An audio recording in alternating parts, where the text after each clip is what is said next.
At some point, you may ask yourself, is this a waste of my time, or is this really relevant to my church? I was sitting with the staff parish committee of church, and we were talking about their next pastor, and we were looking specifically at the church priorities in pastoral leadership. That's something that you fill out in your congregational profile. And so in that, it identifies 16 priorities, and examples of those, you can see them on the screen, are things like leadership and casting vision, evangelism, preaching, personal and spiritual growth, visitation, staff supervision. These are just some of the things that the church is asked to rank as being most critical in their next step with a pastor. And so they're asked to rank them on the basis of, is this a vital need? Is this an important need? Is this something that is not urgent? Is it something that's unimportant? Or the last category is actually, is it something that is unknown? So as I sat with this church, I had the image of a perfect pastor for them. A pastor who would put in 80 or 90 hours of the week, a pastor that would put the church ahead of family, ahead of marriage, ahead of their own health, their own Sabbath time.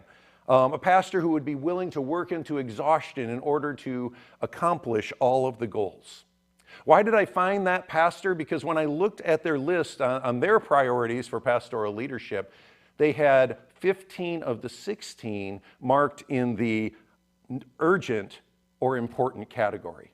So 15 of the 16, they wanted the pastor to function in at a very high level. And interestingly enough, the one that they did not feel they needed at a high level was the pastor's personal and spiritual growth.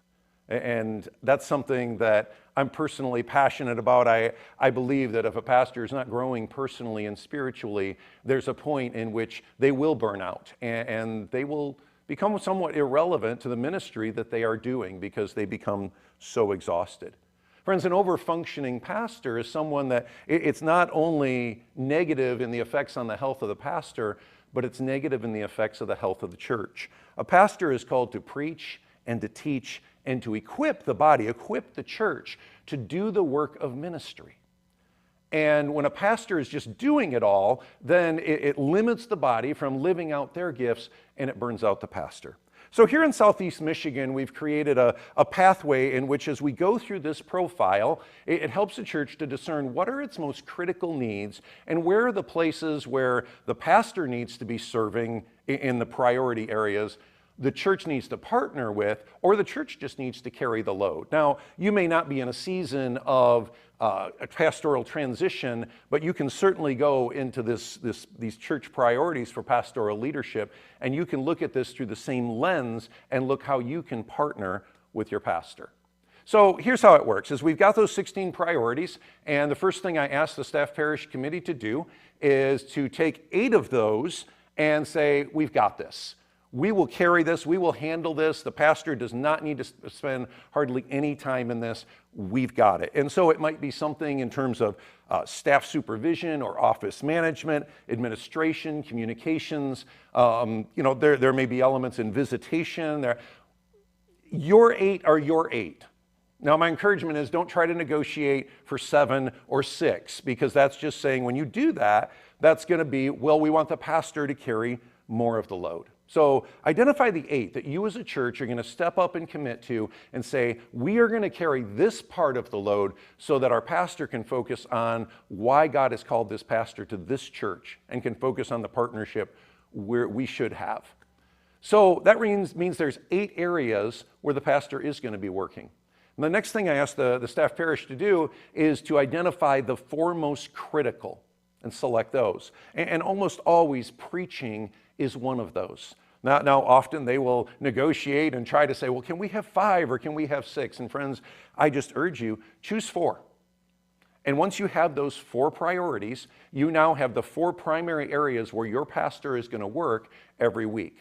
The remaining 4 are things that are still important, but they're things that should be a partnership between the pastor and the congregation. So one of the things that I could give as an example of that might be visitation. That, well, we want pastors to be out and doing visitation. If all of the visitation is on them, then one of those other priorities that you named in the first 4 is going to be sacrificed to some degree. And so the idea of partnering, developing a visitation team in the congregation could be one of the pieces. Discipleship.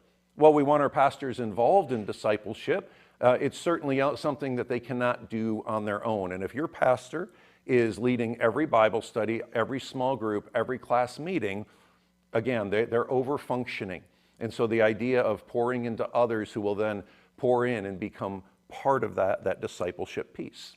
So now you see the breakup in the image of there's 4 areas where the pastor is doing their primary amount of the work. It's like they are invested with 95% of the work in those 4 areas.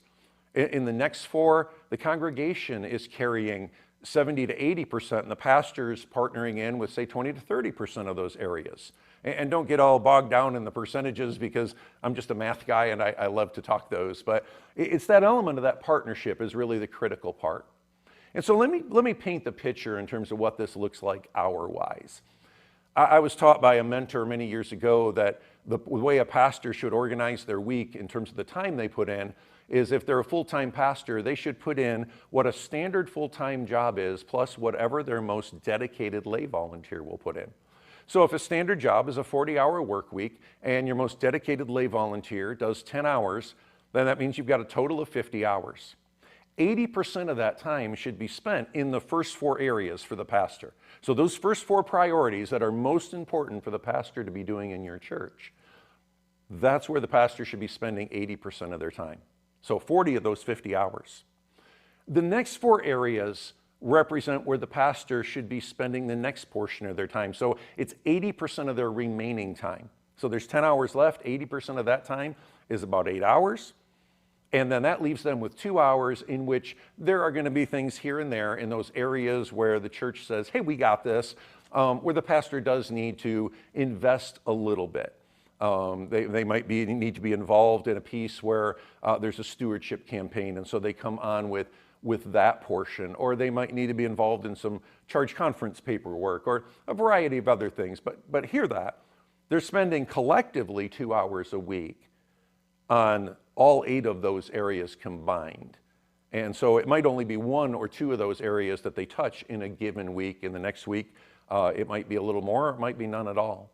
Friends, if you do this, this is a way to have a healthy pastor, a healthy church, and a healthy relationship.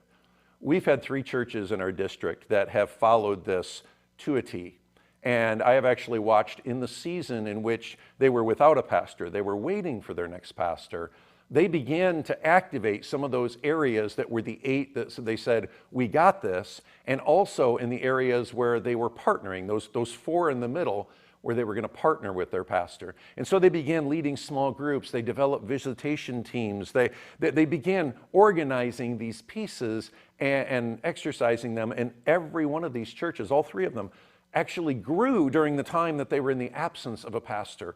And I have a 4th church that is in the midst of it right now. Friends, I encourage you that whether you are in a pastoral transition or have your pastor serving for several years and you're saying, we want to create a healthier situation. We want our pastor to be healthy. We want our pastor to have a great relationship with his family. We want our pastor to be spiritually and physically healthy. We don't want to burn out our pastor. Friends, you can begin moving in this direction. Just open up your church profile and look at these and begin to have that conversation.